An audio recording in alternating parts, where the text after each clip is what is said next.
Our sponsor, Morgan & Morgan, America's largest personal injury law firm, lets you find out how much your case might be worth in just a couple of minutes on their app or website. You need a big law firm to fight a big company. Their fee is free unless you win, and you can start your claim with just one click at Morgan & Morgan at forthepeople.com/Pacman. The link is in the description.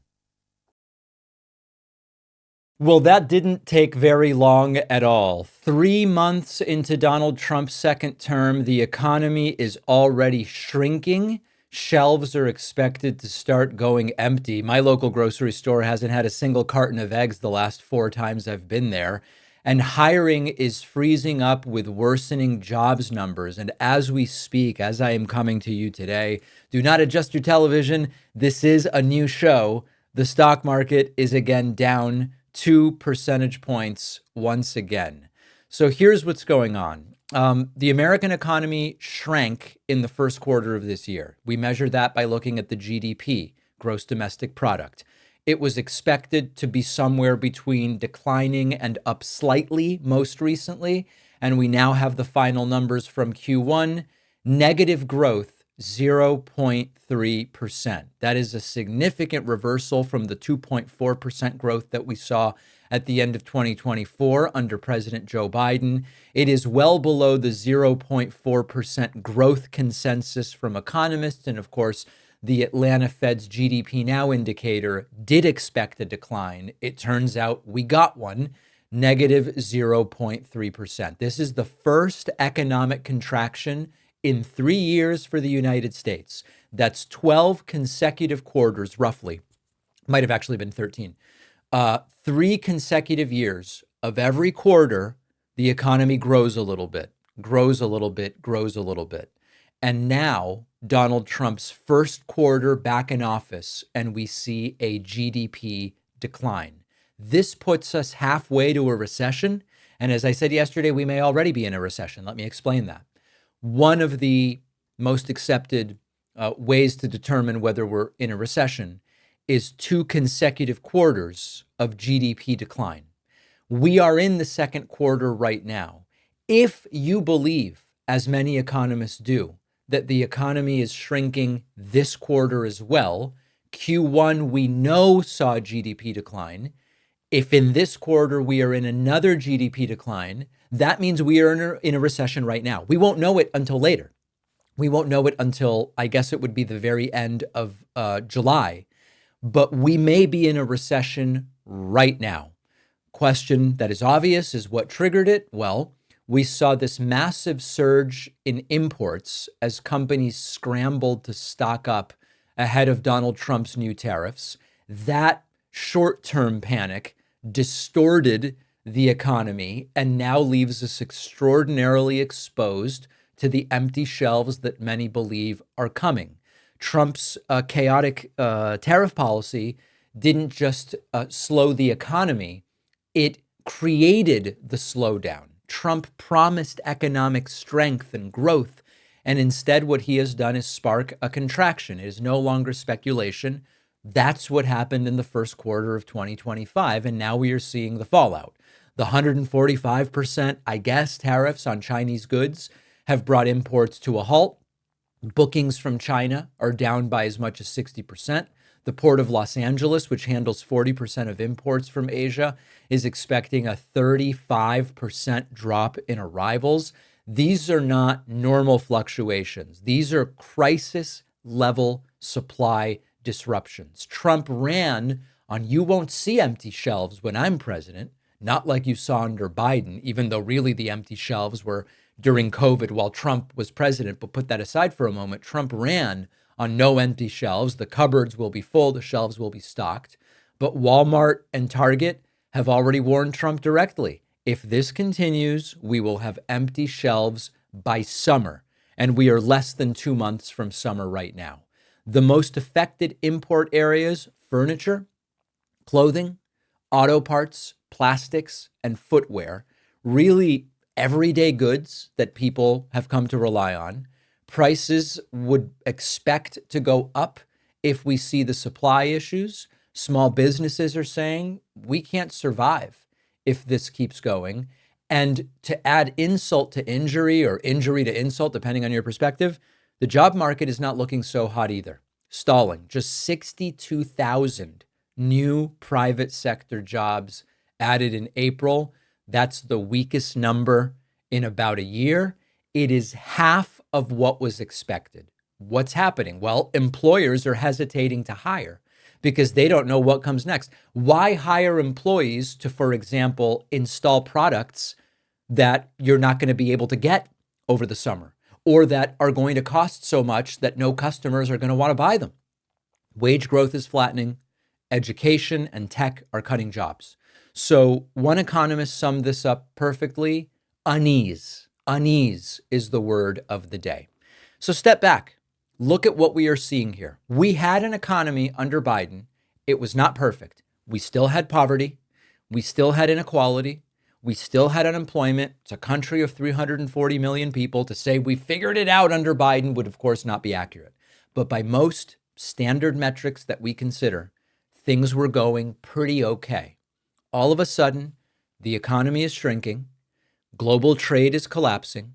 Supply chains are breaking down, and we're hearing panic about empty shelves just 7-8 weeks from now. Hiring has slowed down. Consumer confidence is at its lowest in 5 years. We'll talk about that on the bonus show today. If this were happening under Biden or under Obama, Republicans would be screaming recession, impeach, 25th Amendment on Fox News 24/7. But it's Trump. So they are pretending, telling themselves, telling us that this is all part of some brilliant master plan that's going to work out. I hate to have to be the bearer of the bad news, but this is not an economic revival. There is no long-term gain coming at the end of the short-term pain. This is economic sabotage. And the people who voted for it, the ones who voted for it, are likely to be the absolute hardest hit. And that's what I want to talk about next. MSNBC interviewed a bunch of Trump supporters about the growing economic disaster. GDP declined in the first quarter of 2025. Supply chain collapse is expected by summer. Wage growth is flattening. Trade has collapsed. And so MSNBC went and talked to a lot of these folks. And I'm going to play for you what they had to say. Some of them used religion to justify their faith in Donald Trump. Others said, we've already seen inflation. It's just going to be more. Let's take a listen, and then we're going to talk about it. He's just a very funny man. You have to understand how he operates. No president, nobody can come in and change things overnight. I really believe What's that. funny is Trump kind of did come in and change things overnight, for the worse. I really believe that he's the one God's chosen. I'm really very optimistic. I know tariffs got everybody scared. Tariffs, they don't scare me at all. I'm willing, I think, to go through a little bit of initial pain. We have to have some pain to have the gain. I think that sometimes you have to go through a little bit of the fire to get to the end of the rainbow. Nobody likes to pay more for anything, I don't. But in the long run, I think it's going to be good. People are saying, oh, well, prices are going to go way up. We won't be able to do anything. Well, how was the last 4 years? My grocery bills were ridiculous. That was for no reason. This is for a good reason. Even the great empires he's built in business, I trust that same savvy is going to be helping our country also. My biggest issue is at the border, and he's killing it. No open borders. The many millions running across the border. Now, if you look at it, the amount of documented people coming across the border, it's done in a very structured way. It's just one of those things where you put yourself and you feel the empathy aspect of it, and you feel sort of, when you see a kid being pulled, and you're like, man, is there another way we could have did that? I'm just thrilled that they are getting rid of the criminals and illegal aliens. I'm not sure that all of them are real bad criminals, but if you come here illegally, it still makes you a criminal. I do believe that people are criminals and they're doing the wrong things. They should be taken out of our country. But some of the family stuff, I was wondering some ways we could have handled that a little bit differently. Listen to that. Where do you even start? You know, in my book, The Echo Machine, I talk a lot about it used to be that the argument was over what the facts are. In other words, what are the facts as they pertain to a particular scenario? We have had to back off of that in the United States, where now we first need to establish what types of statements are even statements about fact versus statements of opinion. And we saw in the COVID era, for example, some people decide that facts about whether a drug does a certain thing are merely matters of opinion. And so we have a real crisis of thinking in this country. And as I sit and listen to these Trump supporters justify everything that he's doing without even really knowing how to justify it, right? At the end of the rainbow, this is going to be great. It's short-term pain and I'm willing to tolerate it. The follow-up questions are, how exactly is this all going to get us to a pot of gold at the end of the rainbow? I think it's a pot of coal at the end of the rainbow that is really awaiting us. But these are folks that are in so deep in a cult, there's really no other way to say it, that I don't know that there is any way to really talk sense into them. And this is why when we see, I've said before, at an individual level, if you want to try to change the mind of, your crazy uncle at Thanksgiving, do it. But at a mass scale, we're not going to deprogram all of these people. And so the way to win is going to be by turning out our side and recognizing that 45% of the country doesn't vote.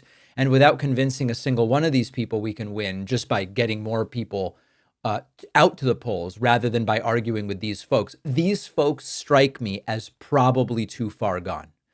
And I know no one is literally beyond reach, but it seems like these folks really are almost there. Here's another woman who said, "I've been paying higher prices, sweetie," to an MSNBC report. Are you prepared to pay higher prices for goods? I've been paying higher prices, sweetie. When Biden got in office, my groceries have doubled, my gas has doubled. No, I'm already used to it. I'm not used to it. But you're prepared for more. We're looking at, with the tariffs, these are massive tariffs. No, but it has to happen before it goes back down. They have been sold this bill of goods. They've fallen for it. We need this. Now the inflation is worthwhile. Now the economic pain is worthwhile because there's a greater good and a greater goal which we're approaching here. Ask them to explain it to you. They can't, but they've fallen for it.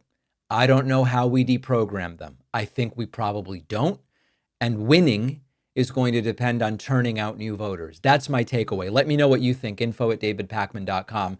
Remember to make sure you are getting the daily audio podcast. If you're watching on YouTube or watching on TikTok or Snapchats, we do a daily audio podcast. This clip is part of it. You can get it on Apple, Spotify, and everywhere that podcasts exist. If you're at the gym, if you're out doing errands, if you're in the car, don't do the dangerous thing with the phone playing videos in the car. Please get the audio podcast. We'll take a quick break and be right back. When you are seriously hurt, your injury could be worth a lot of money. Our sponsor, Morgan & Morgan, does not settle for lowball offers. They let you find out how much your case could be worth online in just a couple of minutes. In the past couple of months alone, Morgan & Morgan saw verdicts of $12 million in Florida. That's 34 times the highest insurance offer they had gotten. $26 million in Philadelphia, 40 times the highest insurance offer. $6.8 million in New York, 25 times the highest insurance offer. Their fee is absolutely free unless you win.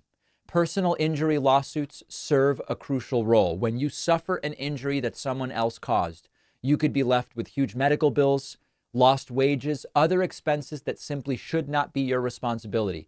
The change to your life could range from a mere inconvenience to something you aren't even sure you can crawl out from. Either way, that is why personal injury lawsuits exist. You, the plaintiff, can hold the negligent party accountable, get the compensation you deserve and need.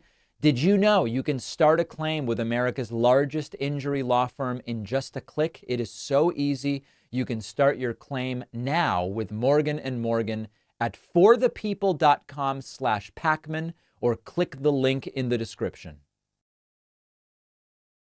The David Pakman Show is an independent media program, meaning we are primarily supported by you. When folks go to joinpakman.com and sign up and become members, that's our primary funding source, not some big media conglomerate with 7 layers of editors and people telling me, David, talk about this, but don't talk about that. No, that you are really the bosses collectively of the show. And I so appreciate where are we at? What's the number? 89 new members this week. Consider a membership at joinpakman.com. Donald Trump suffered a complete and total meltdown when fact-checked to his face about photoshopped gang tattoos and had what I believe is his worst interview ever since the infamous Axios Jonathan Swan interview of term number 1. The interview was with ABC News' Terry Moran. Trump insisted that the MS-13 on the Abrego Garcia knuckles was real, even though it was obviously photoshopped. Trump insists it was real, and he does not like being fact-checked to his face. Listen to this. He wasn't a member of a gang. And then they looked, and on his knuckles, he had MS-13. There's a dispute over that. Wait a minute. He had MS-13 on his knuckles tattooed. Oh, he had some tattoos that are interpreted that way. But let's move on. Wait a minute. Hey, Terry. He did not have the letter MS-13. It says MS-13. That was photoshopped. That was photoshopped. Terry, you can't do that. Hey, they're giving you the big break of a lifetime. You know, you're doing the interview. I picked you because, frankly, I never heard of you, but that's okay. He's got to insult anyone with the audacity to say, you were lying. He attacks. He doesn't know. This is his currency. Picked you, Terry, but you're not being very nice. He had MS-13 tattooed. We'll agree to disagree. I want to move on to something else. Terry, do you want me to show you the picture? I saw the picture. We'll and you think it was Photoshop? Well, here we go. Don't Photoshop it. Go look at his hand. He had MS-13. He did have tattoos that can be interpreted that way. I'm not an expert on them. I want to turn to Ukraine, sir. Terry, I want to get to Ukraine. No. Trump cannot let it go. But of course, Terry Moran is completely correct. No. He had MS, as clear as you can be, not interpreted. This is why people no longer believe the news. Trump says we can't believe the news, but Terry Moran is telling the truth. Trump is lying right now. It's a fake photo. When he was photographed in El Salvador, they aren't there.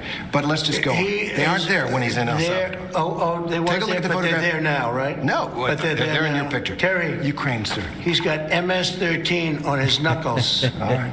Okay? A complete and total crash.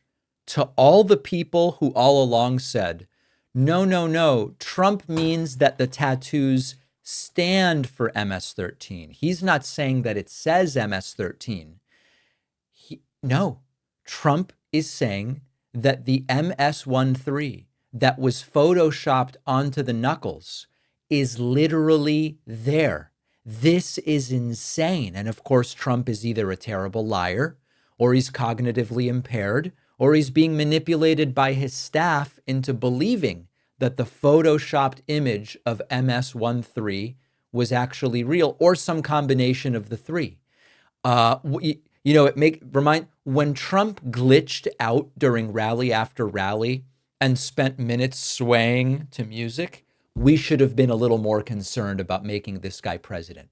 Now, Terry Moran asks Trump, are you saying that Vladimir Putin wants peace despite all of the bombing? And Trump goes, yeah, he wants peace. That he's willing to stop the fighting. Don't forget, think he wants peace? You think Vladimir Putin wants peace? I think he does, yes. I think he does. I think because even with the raining missiles I think he really, his dream was to take over the whole country. I think because of me, he's not going to do that. Do you trust him? Do you trust him? I don't trust you. I don't trust a lot of people. I don't trust you. Look at you. You come in. Do you trust Putin? Trump's instinct is to tell the person asking the question, you're the one I don't trust. all shooting for bear. You're so happy to do the interview. I am and happy. then you start hitting me with fake questions. You start telling me that a guy whose hand is covered with a tattoo doesn't have the tattoo. You know, all right. I mean, you're being dishonest. No, I'm not. Notice Trump going back to the tattoo. He can't let it go. This is a child. I am not, Do I trust? I don't trust a lot of people, but I do think this. I think that let's say he respects me, and I believe because of me, he's not going to take over the whole. But his decision, his choice would be to take over all of Ukraine. Okay. All right. So, yeah, he trusts Putin, I guess, more than he trusts Terry Moran. Trump, and then in a big uh-oh moment, asked, are you 100% confident in Pete Hegseth? And Trump goes, I'm not 100% confident in anybody, which many are interpreting as not great news for Pete Hegseth. Signal chat with his wife on it where he's discussing that attack in Yemen. There's another signal chat discussing the attack on Yemen. There's a reporter accidentally involved. You said the other day that you had a talk with the secretary. Did you take him to the woodshed? I had a talk with him, and whatever I said, I probably wouldn't be inclined to tell you.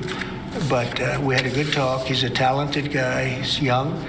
He's smart, highly educated, and I think he's going to be a very good hopefully a great defense secretary, but he'll be a very Hopefully. So far he's not, but Trump's still waiting. good defense secretary. You have 100% confidence in I don't Pete have Hegseth. 100% confidence in anything. Okay, anything. Do I have 100%? It's a stupid question. Look, it's a pretty important I position. have no. Do you trust Putin? I don't trust you. Are you 100% confident? What a stupid question. You don't have 100%. Only a liar would say I have 100% confidence. I don't have 100% confidence that we're going to finish this interview. We will. We will. All right. So this is what happens when an authoritarian used to having suck-ups and sycophants around him is actually pressed. Not even, listen, I think it's important to mention, Terry Moran is doing a reasonably good job here of giving Trump follow-up and not letting him get away with the lies. But this is what we call standard journalism in most of the world. Here, when you're expecting to be surrounded by sycophants, you go, oh, he's being nasty. What a nasty guy. This is called journalism. Okay, now, of course, he'll never get another opportunity to interview Trump. That we know.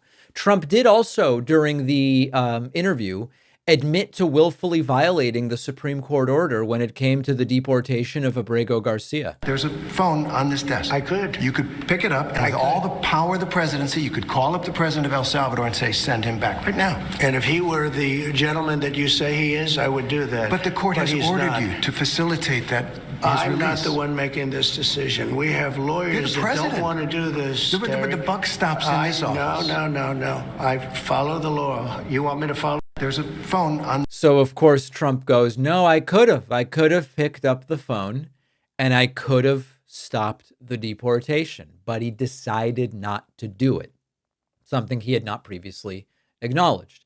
And then finally, completely disconnected from the reality of how his economic policy impacts the day-to-day lives of Americans, he claims that tourism is up. We all know tourism to the United States is down about 15%. Trump, I guess, has people around him saying, oh, sir, tourism is up. It's going so well. Terry Moran fact checks it. Trump doesn't like it. And Canadians, many of them, are really angry, furious about your talk about we're going to take over Canada, is going to become the 51st state. And it kind of is of a piece. A lot of travel is down into the United States from around the world. It feels like there's been reputational The country's damage. doing great. Well, prices are down. Not the tourism. Gasoline's down. Energy's down. Tourism is going to be way up. Wait till you see the numbers. The tourism is way up. Not now. Now Canada, tourism's doing very well. We're doing very well. We're doing very well. Wait till you see the real numbers come out in 6 months from now. Wait till you see the numbers. Yep. Forget about Q1 GDP being down. Forget about Q2 GDP potentially also being down, putting us in a technical recession. In 6 months, you're going to hear something about tourism and see how great it is. This is what happens when you're surrounded by yes people and sycophants 24/7. Anyone attempting to interject some reality is considered a liar, is considered fake news, is considered nasty, is considered untrustworthy. Complete meltdown interview for Donald Trump. And just wait till you see what happened at his rally. You know, yesterday, Donald Trump went to Michigan on sort of the 100 days roughly of his administration. And one of the people he met with is Governor Gretchen Whitmer. And she is taking a lot of heat for meeting with Trump. She's going to join me next, and we'll talk to her about that.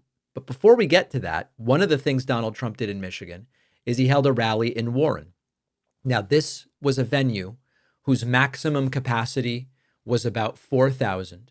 The setup only allowed about 60% of the space to be used. And there were still many empty seats. As you can see here, even up behind Trump, you see that one of the sort of bleachers, I guess we would call it, on the left under the Jobs, Jobs, Jobs banner is like half empty. And Donald Trump, of course, is there saying our crowds are so big. AOC and Bernie, they don't have crowds. This was, if you account for the fact that not the entire space was open and then a bunch of it was empty anyway, this is like a half full rally. This is 2,000 people.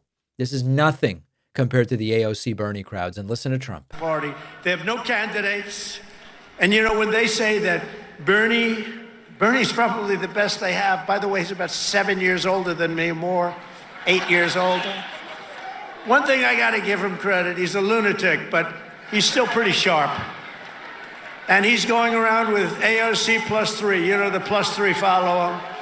They hang on for little bits. They hang on for nuggets. And they get crowds. They say, our crowds are so much bigger than their crowds. Their crowds are small. If I ever had a crowd like their biggest crowd, they'd say it's over for Trump. Yeah, Trump's got 2,000 people at what is his only rally so far of, the year, billed as the big celebration of a successful 100 days. This guy's deranged. But then it got even weirder.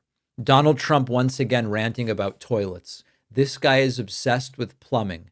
This guy is obsessed with water pressure. And once again, toilets. Has there ever been a president as obsessed with toilets as Trump? Was William Howard Taft ranting and raving about being able to flush once? Listen to this. All night long. And by the way, did you just see what I did? Straws. I wiped out the paper straw. Little thing. These are the. I flushed millions of straws down my toilet. Your sink. You ever try buying a new sink and no water comes out? Your shower heads, your toilets, the whole thing. It's a disaster. Toilet. We now have it so you can have as much water as you want because it's not an environmental problem. You have areas they can't get rid of their water, and yet they put restrictors on them. You used to take them off, but now you can't because they're welded in, but now you don't have to worry about that because it would be interesting to do an analysis of how many times presidents said the word toilet publicly during their presidencies. It has to be that there's no one who even can hold a candle to Donald Trump. Trump, unclear what actual successes he can tout, is relegated to saying, soon we will be on Mars. And one day soon, American astronauts will plant the flag on the planet Mars. That's going to happen very soon. Every single day. It is not going to happen very soon. Mars is a frozen rock, and while absolutely fascinating and I'm sure extraordinarily interesting to look at going to Mars, and it's a project I support, it is not going to be a presidential accomplishment. It is not going to happen anytime soon. And Trump is just trying to find a way to funnel more money into Elon Musk's pockets. A disoriented Trump talks about firing Biden attorneys, but he just seems mixed up and confused. Never happened, not even a little chance. We have ended the weaponization of law enforcement and fired Joe Biden's handpicked. There's a glitch. You guys notice it? These are pro-crime U.S. attorneys, except if it's a political person like me. I dare linguists. The most cunning linguist could not unwind the syntax of that statement. Trump, as usual, knows more than everybody, and he took the opportunity of yesterday's rally to remind us, even when it comes to interest rates, he knows much more about interest rates than the chairman of the Federal Reserve. Inflation is basically down, and interest rates came down despite the fact that I have a Fed person who's not really doing a good job, but I won't say that. I want to be very nice. I want to be very nice and respectful to the Fed. You're not supposed to criticize the Fed. You're supposed to let him do his own thing. But I know much more than he does about interest rates, believe me. That's right. Trump knows more about vaccination than virologists. Trump knows more about weapons than the generals. Trump knows more about interest rates than the chairman of the Federal Reserve. He just knows more than everybody. Trump bragging about ending DEI. I ended all of the lawless so-called diversity, equity, and inclusion bullshit all across the entire federal government and the private sector. You know Trump is serious because he swore. And finally, Trump giving a shout out to our friend, Mike Pillow Lindell, in the crowd. As we talked about earlier this week, Pillow's having a tough go. But Trump, I guess, still likes him. This purchaser of ads in history. If he would have bought my ads, I could have had 10 times more ads on. There's never been. Is there any station that doesn't have a Pillow ad in? But he's great, and he's doing great, and he's got a beautiful new wife and all that stuff, and I'm proud of you. Look at him holding hands. They're still holding hands. I'm very proud of it. That's nice. Usually by this time, and a lot of people I know, Mike, by this time it's over. It's over. Look at you holding hands. I love that. I saw that. I pardon. Oh, boy. So this is what the president is doing on the 100-day mark of his second term as we learn the economy contracted, GDP down in Q1. And this is what Trump is doing. Sad state of affairs. After the break, we will ask Gretchen Whitmer, what's up with these Trump meetings? What is she up to? Quick break. Back after this, remember to get on my newsletter at davidpakman.substack.com. Don't forget that the best way to support the David Pakman Show is by becoming a member, which gives you access to the daily bonus show, the regular show with no commercials. You also get access to our entire archive of every episode dating back a really long time, and plenty of other awesome membership perks. Go to joinpakman.com, joinpakman.com. It's great to welcome to the program today the Democratic governor of Michigan, Gretchen Whitmer. And what a day, of all days to be on. You know, I woke up and started to see what's in the news today, Governor, and I see many stories about the visit that Donald Trump made yesterday and your appearance with him. And I'll be up front. We are big fans of yours on the show, and we think what you've done in Michigan is phenomenal. And we're seeing some of the backlash to the visits with the president. So I just want to start kind of at the beginning with you. I see governors really as administrators of states. And in a sense, you need to work with the federal government. And so for me, when I see governors work with presidents across party lines, that doesn't seem like a huge surprising thing to me, because there are areas where governors depend on the federal government. Talk to me generally about your approach to working with the federal government, whether or not it's a Democrat or a Republican in office. Maybe we'll start there. Yeah, well, thank you for setting the table like that. I appreciate it. I'm really glad to be with you, and I appreciate all the different work that you do. You know, I'll just say this. When I took my oath of office to be governor of the state of Michigan, it was an oath to put the people of Michigan's interests first, above my own interest, above any other interest.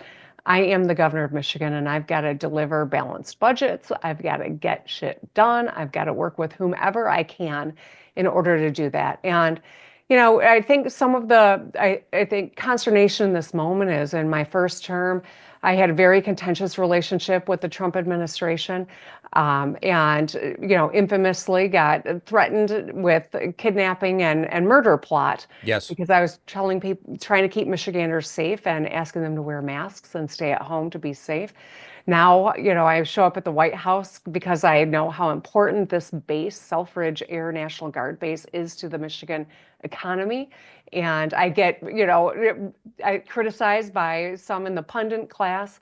But at the end of the day, the same values drive both of those decisions. And it is what's in the best interest of the people of Michigan. So I could weather the ups and downs of it if I feel like I'm making a difference for Michiganders, and that's what it's all about.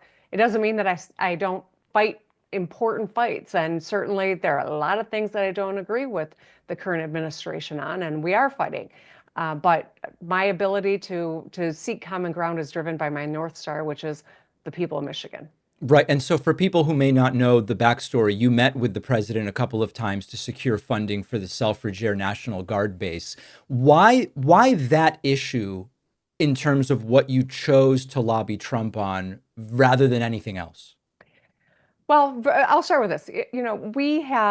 I've got a list. I've always got a list, a to-do list, right? In my personal life as governor, and when I show up at the White House, I'm trying to cover as much ground as I can. So Selfridge is an important thing. Our A-10s, the fighter mission that we currently have, that plane is being retired. And so getting recapitalized is really important, not just for the base, not just for Homeland Security, although those are two important things. It's important because this base is really the linchpin to about $850 million of economic activity in aerospace and defense sector in Michigan. It is the linchpin to 3 other bases as well. I didn't just talk about Selfridge at every opportunity. I've talked about tariffs and what all the chaos in tariffs has wreaked on the Michigan economy. Yeah. I talked about Asian carp, which is an invasive species, which is at risk of infiltrating the Great Lakes. And we are home to the Great Lakes. 20% of the world's fresh surface water is in those beautiful lakes. And we have ice storm victims in northern Michigan that I'm advocating for as well. So I've always got a list, but Selfridge has been an important part of every conversation I've had with the White House. And I'm just so happy that I can check that off my list, and I'll stay focused on all the other things, and I'll keep adding to my list. So let's maybe go chronologically and speak first about the visit to the White House. There was this viral image of you with, I think it was a 3-ring binder, although maybe it was a notebook in front of your face. And it led people to react all sorts of different ways. Why was she there at all if she planned to hide her face? Or why did she stand there as Trump made bogus election fraud claims? I want to give you an opportunity to kind of explain the picture first, maybe, and the binder. What was your thinking with that? Well, I'll start with this. I was there to advocate for Selfridge and for ice storm victims. That was the whole reason I was in Washington, D.C. I had a one-on-one with the president previously. Well, his chief of staff sat in it, so I guess it was 3 people in the meeting. But Yep. I was led into what I thought was going to be another meeting of that sort. And to my surprise, it was a room full of press and cabinet members. And I took one of his aides aside and I said, "What is going on here?" And they said, "He's just going to sign executive order and then you'll have your meeting." So I was stuck. Wow. And to my surprise, it was a whole lot of rhetoric and actions that I vehemently opposed. And so I think part of what was lost on people was that I started in the front of the room and gravitated to the end, and by the 1,000th picture it felt like was taken of me, I held my folder up. I didn't want to be there for any of that. That was not why I was there, and I was opposed to it. And eventually I walked out of the room. No one reported that. Yeah. It made it look like I was there for any of that was wrong. But I had to stay for my meeting, which was after all of that. And so I did. And, all the grief that I took for covering my face or just even being in the room, that's all a part of, I think, the moment we're living in, and I get it. But I was there for Selfridge, which we got done yesterday in a spectacular announcement, and for victims of the ice storm. And I don't apologize for that. My job is to show up for Michigan. I was angry about being put in that situation, though. Do you think you were set up deliberately in this sense? The last time I was at the White House, President Biden was president. Everywhere we went, we were constantly told, here, there are cameras. When you walk by here, you could be photographed. This is private over here. This is off the record. Do you believe that this was a deliberate setup to put you in this situation, or was it lack of organization or wherewithal, or the schedule got mixed up? I don't know. I really don't know. And I don't want to cast aspersions, but I'll just say I was not happy about it. It was not what I was under the impression was going to happen, and certainly nothing that I would ever endorse or want to be associated with. So Last time I was at the White House, I was brought in at the tail end of a meeting he was having with a different group. Yeah. And, it just seems like maybe things move fast there. And I don't know. I can't explain it, but I wasn't thrilled about it.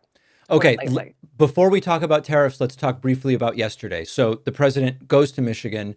There's another picture now of you. I think it's shaking his hand. It sort of looks like you're facing the camera. He's kind of blocking you. I think you're shaking hands. And then he brings you up to speak at this first event that he did. You seemed surprised, to be honest, that you were being invited to speak. I think you said, even in fact, I didn't know that I was going to speak. Sort of same question. I mean, I'm starting to sort of get the sense that this is being done deliberately to put you in this situation. But what was your reaction when then again you're asked to speak and it's sort of unclear the circumstances, what you're supposed to say, what you're supposed to talk about? Yeah, well, I think they do a lot of things off the cuff. Okay. I'll just say that, whether it's policy making or actions like that. I don't think that Secretary Hegseth had it anticipated speaking. He spoke as well there. So I took the opportunity though, because on behalf of Michigan, on behalf of the men and women of that particular base and their families and all the businesses that rely on that base, I wanted to say thank you, and I did. This means we were able to find common ground on this. It doesn't mean that we don't still have very different views on the world and on values and the rule of law for that matter. But this was a good thing for Michigan as the governor. I'm really proud that we got it done, and I'm grateful. So let's now talk about a little bit of policy and how the state of Michigan and your day-to-day is being affected by what's happening in Washington. There's sort of like a few main categories that I think I would want to get your thoughts as to what's the day-to-day that's most relevant to you. There's the kind of slide towards authoritarianism and lawlessness and lack of due process and deportation of people with temporary legal status or more without due process out of the country. This affects workforces, this affects local law enforcement, et cetera. That's like one category, one pillar. We have the economic, which is primarily tariffs. We just learned that the GDP contracted in the first quarter of 2025 for the first time in 3 years. There's concerns about empty shelves by summer, et cetera. So there's sort of like the economic. And then there's everything we might call foreign policy. As governor of Michigan, which of these areas are you contending with and dealing with problems as a result of Trump policy in your state on a day-to-day basis? Well, I would say all of the above, but I'm going to focus on tariffs. The chaotic tariff policies it's already being felt by Michiganders, by Michigan businesses. People have been laid off. People are seeing their costs go up, their savings go down. I don't think that most people in Michigan voted for losing their life savings or losing the job. They were hopeful that they were going to get lower costs, actually. And so I think that there's a real sense that all of this chaos is costing us our livelihoods, and it's dangerous for Michigan's economy. That's part of, I think, is something that we're all going to feel eventually if we're not feeling it yet. I would add, the economic policy absolutely is a part of the international, right, policy. Canada, Canadians are like our neighbors, our friends, our cousins. We are practically related, Michiganders and Canadians. If you've ever been to a hospital in Detroit, you've been taken care of by a Canadian nurse. I mean, this is a relationship that is so important to Michigan and Michiganders. And the level of hurt and now anger that we are feeling from our Canadian friends and neighbors because of what's happening, because they're being treated not like allies, but adversaries, comes with a big cost as well, as you think about just even Canadian tourism, much less all the other important economic ways that we are intertwined. So this is, I think, the most salient issue that Michiganders are feeling on a day-to-day basis. When we think about all the other constitutional issues that we are combating and that we Yes. are in court on, that obviously is of high concern as well. But If you stay grounded in the economics, it's undeniable that we are feeling the brunt of the uncertainty around tariff policy and the tax that is being foisted onto everyday, hardworking Americans. Why do you think Michigan flipped back to Trump in 2024? Well, Michigan's always a state that swings, right? We are a state that is a bellwether for the country. Michigan, like every swing state in the nation, marginally went for President Trump. I think it was because people thought that their costs would go lower. By far, that is what I hear from people that they were hopeful of. And now they're feeling betrayed because their costs have only gone up and their savings down, or their ability to get into a higher paying job has been compromised because business isn't making those investments because of all the uncertainty. So it's all related. And I think the personal economy always drives voter behavior. In other words, it was the perception of the economy under Biden combined with at least the plausibility that Trump would fix some of what they saw as wrong with the economy. You just said it better than I did. Yes. Governor, I know that your priority, of course, is being governor of Michigan, and you're not announcing anything today. But are you thinking at all about 2028? I'm always thinking about, the future. I've got kids who are 23 and 21. I am thinking about them and their rights and their livelihoods and their ability to live the lives they want to in this country.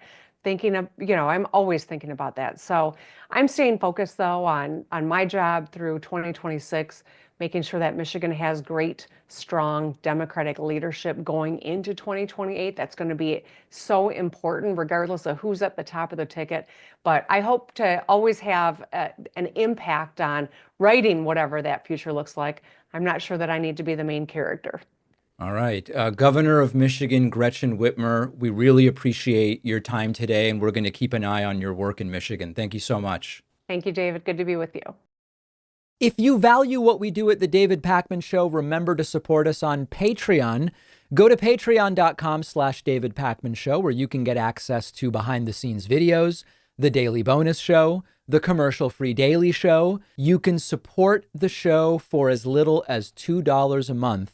Check it out at patreon.com/David Pakman Show. Is this a press briefing or a Saturday Night Live skit? For the second straight day, White House Press Secretary Caroline Leavitt did a second White House press briefing specifically for what they call new media. Now, in practice, this is the most sycophantic MAGA influencers that they could find. And it is bizarre in every way. Now, I want to mention something here in a moment, but before we do that, let me just play a little bit of a clip from this. But there's some really weird stuff going on at this thing. Take a listen to this. And will continue to be. So thanks for coming to the influencer briefing. I look forward to taking your questions. And Deborah, why don't you kick us off? So congratulations on 100 incredible days. And over the first 100 days, the majority of policies that we've seen from the Trump administration have been either targeted at foreign affairs, such as bringing the American hostages home, or attempting to end the war between Ukraine and Russia, or on long-term goals such as cutting government spending with DOGE. What policies can we expect to see? By the way, I just should mention the guy in the second row here with the blue suit. That's Anthony Pompliano. He's sort of like an acquaintance of mine. I've been on his show. He has really jumped on the Trump train fully, and I would love to appear with him again, but it's interesting that he's sitting there. Rolled out over the next few months that Americans will directly feel the effects of in order to secure the 2026 midterms for the Republican Party and keep his approval rating historically high. Yeah. And of course, Trump's approval rating is historically low, not historically high. Every aspect of the basis for this question, completely fabricated, sycophantic, suck-up-ism. But that's why they're there. That's why these people are there. Now, I want to show you something really weird. It's a little bit out of school for us to talk about people's physical appearance. It's not really salient and relevant to most of what we discuss. But I have to acknowledge that this is a very strange looking group of people that is part of this new media MAGA influencer briefing. And there's a guy here. I'm going to be honest. I don't know if this guy's 25 or 65. It sort of looks like someone with the Benjamin Button disease. I think it's called progeria. And this guy doesn't actually have that. I'm not making fun of people with the disease. The point I'm trying to make is these are such odd people that are putting themselves together in ways that they would ridicule when they are on the other side politically, with no self-awareness that they are making themselves look completely nuts.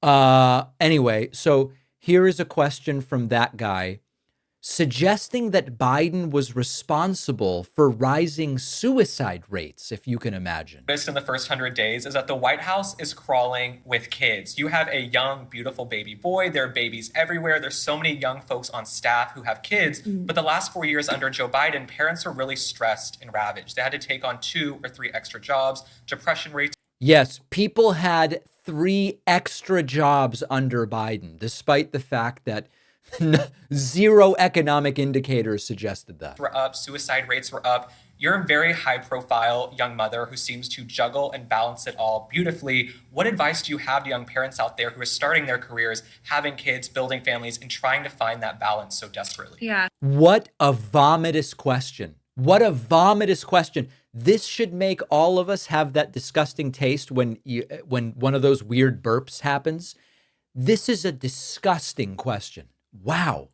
Well, it's a great question. And first, to the heart of your premise, it's true. The president has empowered not just me as a young mother in this role. Anyway, her answer doesn't even make a difference. Who could tell the difference between an SNL skit and this? Caroline Leavitt said that Trump is finding it frustrating that it's more difficult than he thought to end the Russia-Ukraine war. Who could have known it was so tough? Children are dying as a collateral result of the military conflict, and the president wants to see it end as quickly and soon as possible. And I can tell you, watching firsthand, he has exuded a tremendous amount of effort into this war. He's getting frustrated with the amount of effort this has taken, and he's made that clear to both sides. But he remains optimistic that He's doing everything right, but he just can't seem to end that war. And then another one of these MAGA influencers plays a game with Caroline Leavitt called Trolling or Truthing, where the idea is to get Caroline Leavitt to say, when Trump said X, it was for real, versus when Trump said X, it was just trolling. I was wondering if you'd indulge me in a quick round of Trump trolling or Trump truthing. Sure, let's do it. Okay, good. Love it. Rapid fire. Greenland joining America.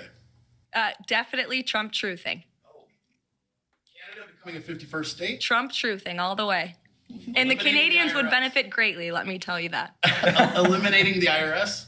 I think that is an optimistic goal. And the president, so I would say we're on the side of truthing there for sure. And the president, again, wants to see tax cuts, and he wants to see this massive revenue that we can gain from tariffs as yeah. Anybody who thinks Trump is really going to eliminate the IRS, I've got a bridge to sell you. well, which will create the external revenue service. So that's a definitive goal for sure. And most importantly, Trump 2028. Trump trolling, although the hats are flying off the shelves. Yeah. This is a very dumb timeline.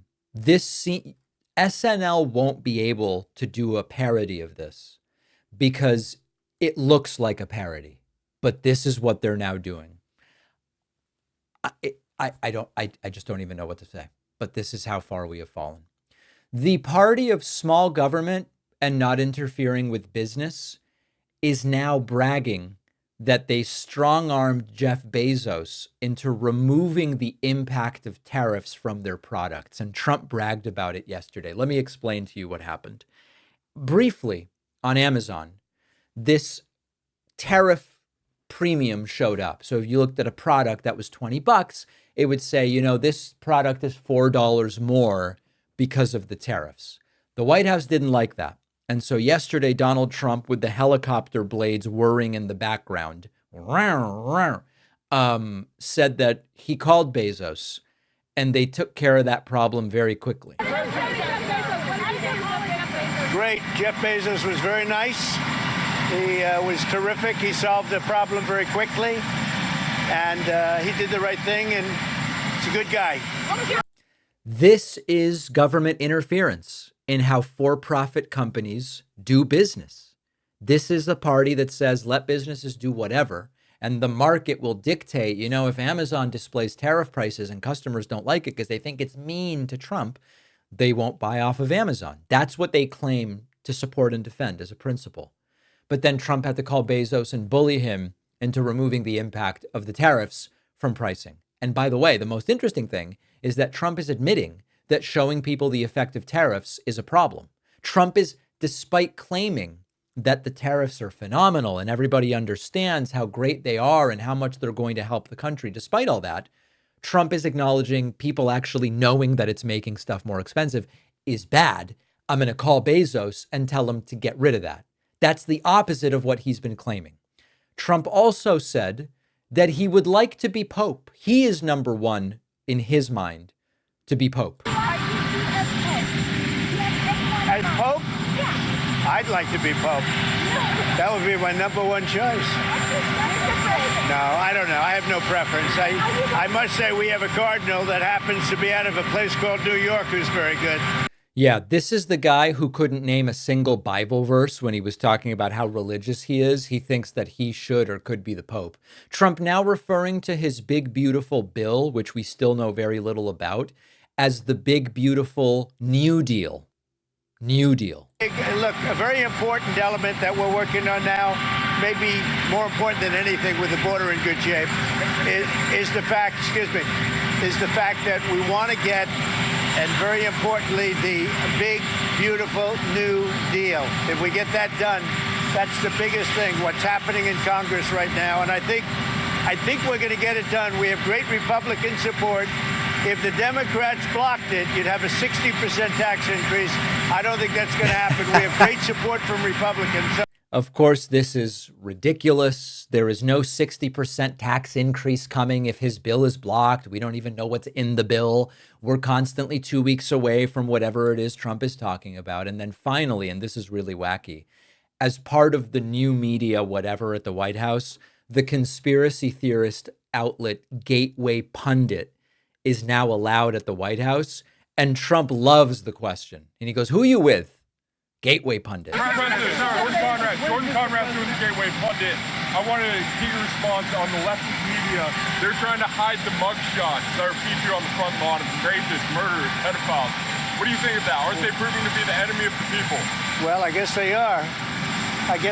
Right? Now here Trump's like, damn, that was a good question. Thank you. Who are you with? I like your hat, by the way. Who are you with?